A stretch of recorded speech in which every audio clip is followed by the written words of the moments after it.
Hi hello, நான் உங்கள் கண்ணம்மா. கல்யாணம் அப்படின்னாலே சந்தோஷம்தான்.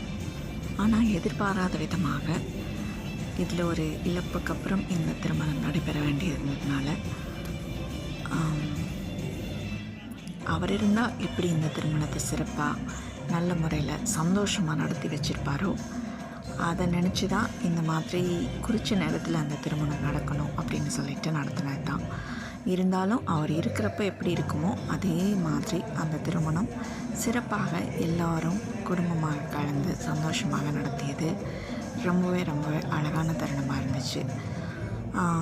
திருமணம் அப்படின்னாலே ஆட்டம் பாட்டம் கொண்டாட்டம் இதெல்லாம் இல்லைன்னா எப்படி, வருத்தங்கள் ஒரு பக்கம் இருந்தாலும் அவர் எங்கே இருந்தாலும் அதை பார்த்து ரசிப்பார், சந்தோஷப்படுவார் அப்படின்ற ஒரு காரணத்துக்காக இதெல்லாம் பார்க்கும்போது அவர் எப்படி இருப்பாரோ அதே மாதிரி நாங்கள் அந்த சந்தோஷத்தை அவருக்கு கொடுத்தோம்னு நினைக்கிறோம்.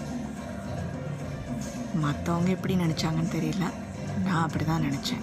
அவர் இருந்தால் நிஜமாவே இதை தான் ரொம்ப ஆசைப்படுவார். அவருக்காக இதை சமர்ப்பணம் அப்படின்னு தான் சொல்லணும்.